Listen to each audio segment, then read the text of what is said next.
Hello students, I hope you all are doing great.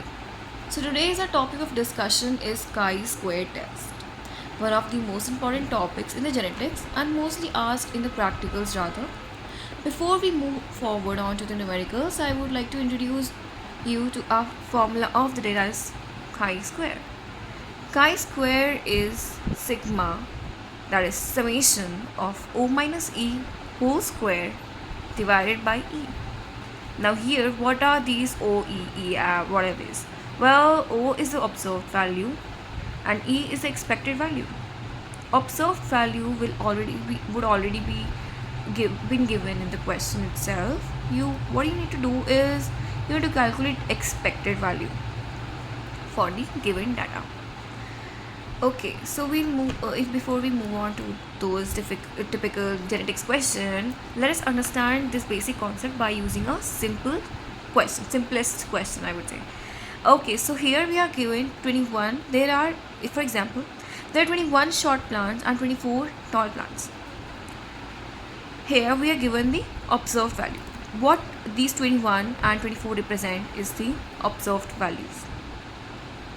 So first of all, what you're going to do is that we're going to make a table of this and we're going to put the observed and expected values. The second step would be to calculate the expected. Before we calculate the chi-square, what we have to calculate is the expected value. Now here you can, as per the data, you can see that 21 and 24 these are like approximately 1:1. They constitute 1:1 ratio. So what would be the parents of these plants?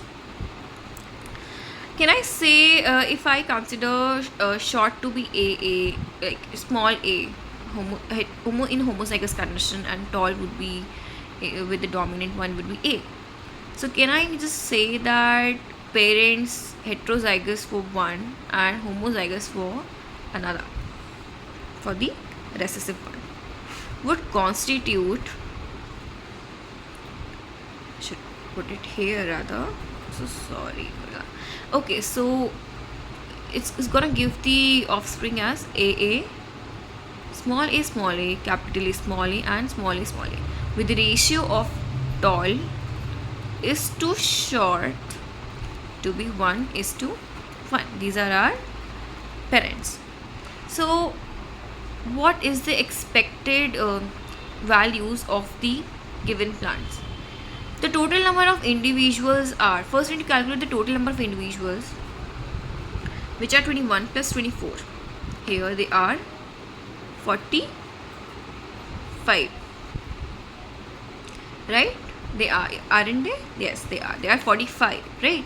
So for the short plants, from the given Punnett square, what we observed is that it's 1:1 ratio, right? So it's gonna be 1/2, right? 0.5 ratio into 45. That means half of the 42, half of the 45, half of the 45 would be what? Short plants. It's calculated. Okay, it's calculated. I'm just gonna give you the basic idea.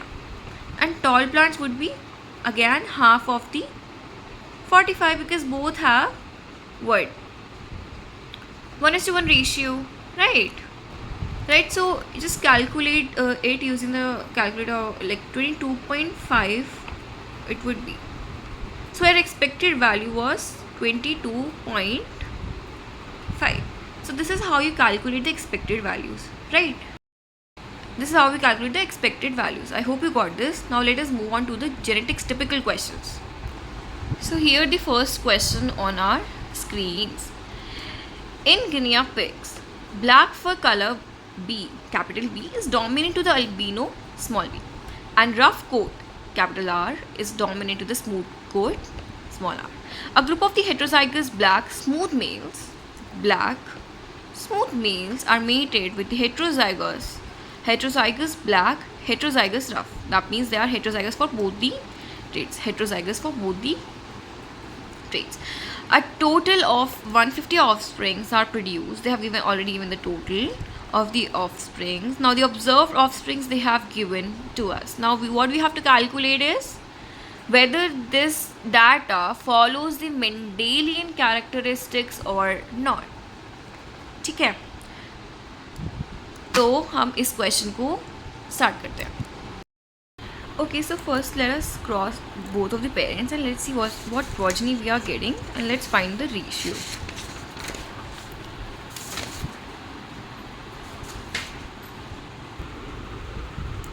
Here the parents are black and rough, black and smooth, and black and rough. Okay. See, here they've already given the parents. Heterozygous black and smooth, and females are black and rough. So, males are black and smooth, and females are, these are males, and females are black and rough. So, we're going to cross them. How are we going to cross them? We're going to make gametes out of them. Since it is, how many heterozygous pair are there? Only one, right? Only two gametes would be there. 2 to the power n is 1 here, so 2 to the power 1 is 2. So only two gametes are there. So just formulate those gametes. Okay. Here it is heterozygous for 2 pairs. 2 to the power 2 is 4. Here 4 gametes would be present. Small capital B, then capital R, capital B, then small p, and capital R, small b, and small r. Right. So what you're going to do is you're going to cross them. First, let us cross B with all the 4 values. BR cross with this, right? First, we're going to do is with this. Yeah, what would be the outcome? B, capital B, and then this would be our outcome for the first. So we're going to make all those 4 with the B and them. Let's write them.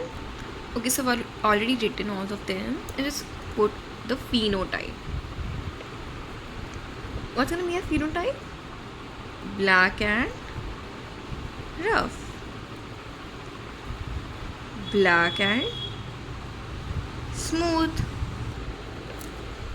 This is going to be black and rough, right? This is going to be black and smooth. So we've written this phenotype here. Similarly, we're going to do with the small p, small r.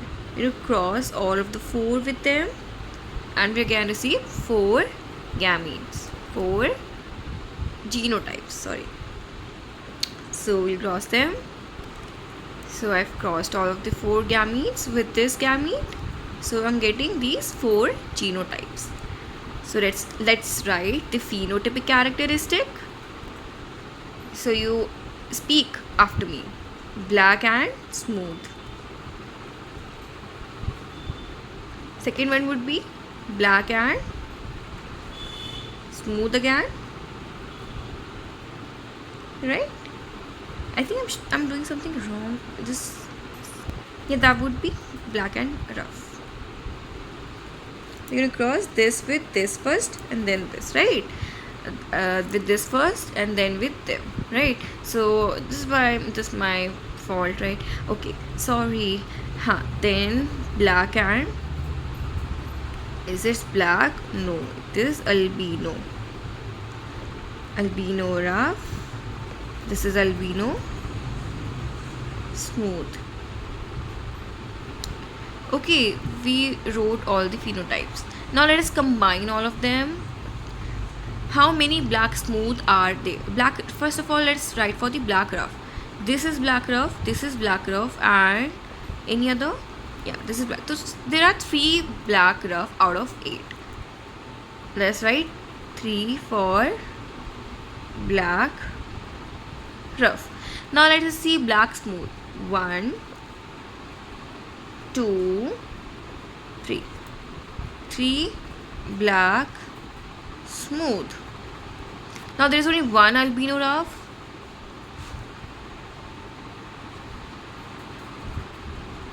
And there's only 1 albino smooth.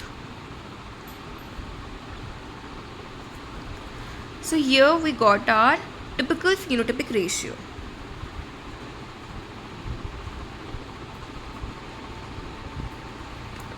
Okay, so now let us do the chi-square testing. For doing the chi-square testing, we need to formulate a tabular format. Okay, so what all things we are going to put in the table is, okay, so we're going to form such a table. Now here, these are the observed value. This is E is expected, and O minus E is the observed minus expected. Then we have to do the squaring. Then we have to find out the chi-square for the individual phenotype. So first of all, we need to put all the observed values which are already given in the question.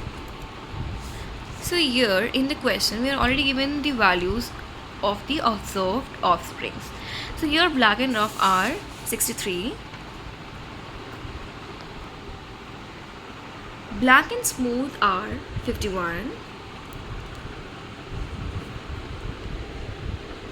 Albino rough are 12. And albino smooth are 24. So this is our observed value.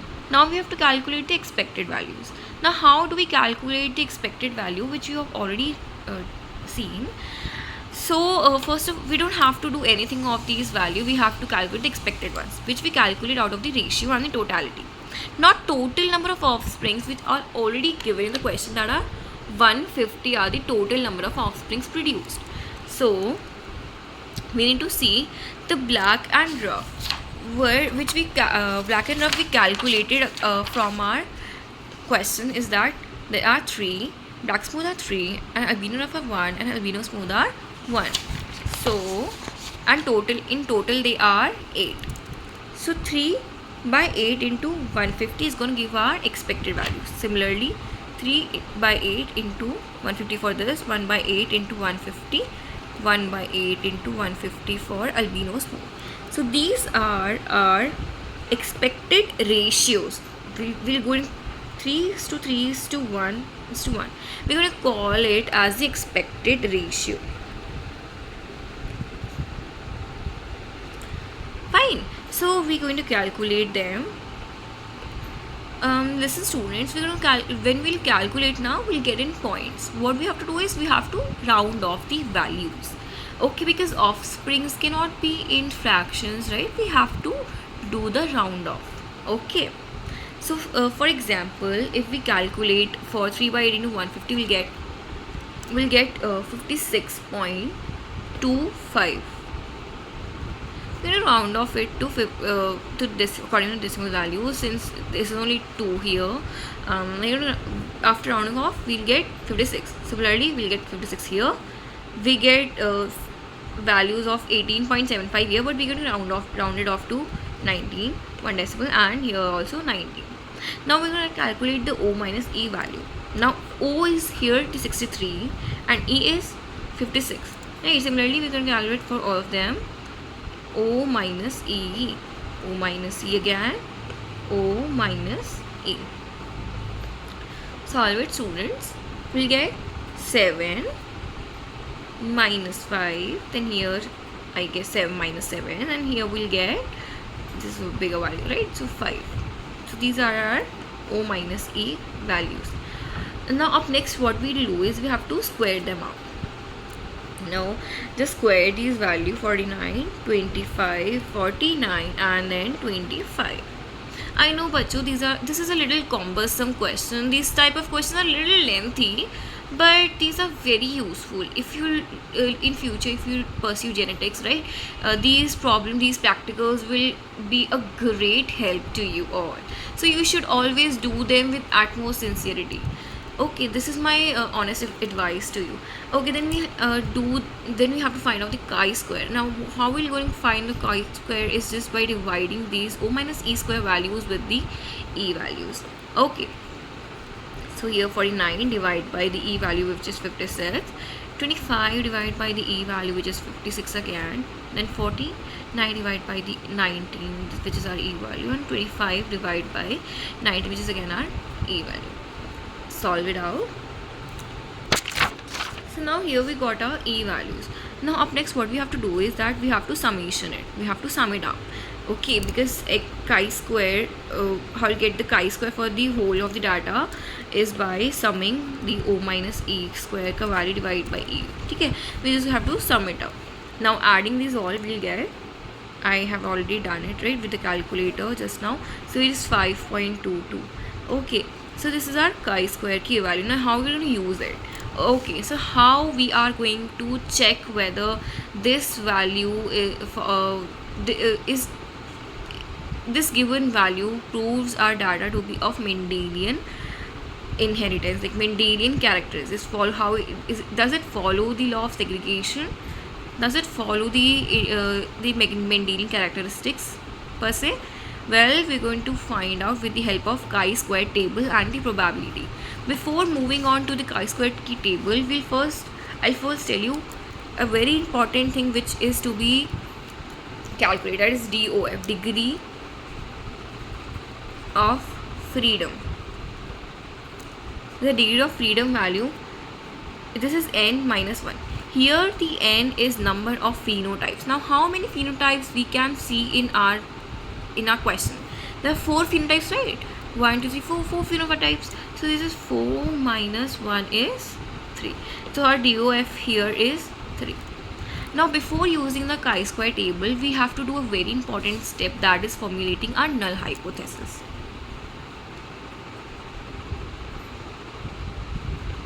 Null hypothesis, we have to put whether the given data follows the perfect Mendelian characteristics or not. Okay, so we in our null hypothesis we'll be positive, right? We'll be positively saying that okay, our data is very much accurate. It is just because of the errors we are getting our data to be drifted. Okay. This is how we are going to put our null hypothesis. Any variation in observed versus expected is due to the chance, and there is no significant difference between our observed and the expected. Okay, just because of chance we are getting a drifted value, otherwise our experiment is perfectly fine. So now let's use the chi-square table. Okay students, so हमारी जो chi-square की table है ना वो ऐसी होती है. ठीक है, यहाँ पे हमारे पास डिग्री ऑफ फ्रीडम है एंड यहाँ पे हमारे पास प्रोबेबिलिटी की वैल्यूज़ है. ठीक है ना, how we see this table. जो हमारे पास डिग्री ऑफ फ्रीडम, सबसे पहले हमने डिग्री ऑफ फ्रीडम कैलकुलेट किया था n-1 करके, जिसमें n हमारे पास 4 फिनोटाइप्स थे और 1 हमारा माइनस करना है, तो 3 आया था हमारा DOF, राइट. तो DOF 3 आया था, हमें 3 के अंदर जाना है थर्ड रो में. देन हमारा chi-square कितना आया था, अराउंड 5.22 chi-square आया था. Then you have to locate the chi-square value from the table. 3 में जाओ, डिग्री ऑफ फ्रीडम की वैल्यू में जाओ एंड देखो कि 5.22 where it is lying. Somewhere here 5.22 is lying, right. Somewhere here the value of 5.22 is lying. So it is lying below 0.05 की value. See students, if it's lying here to the left side of 0.05, then we'll consider our data to be right. That is, it's just because of chance error or just because of some experimental error we are observing a drifted value than the expected values. Okay, and if we have seen our value to be here to the more of the righter side to be a bigger value than these, like these are very big values. If okay, then we'll say that the experimental errors are not because of the chance error, and the data does not follow basic Mendelian characteristics. Okay, so basically what we are doing is, since we are getting a value towards the left side, a lower value, right, then the 7.85 we getting lower value compared to 7.815. Then we here thereby fail to disapprove null hypothesis. Basically, we are not able to disprove our null hypothesis, and null hypothesis seems correct. Therefore, this data does follow the basic Mendelian characteristics. Okay, so that's our basic question, and this is how we solve for the chi-square test.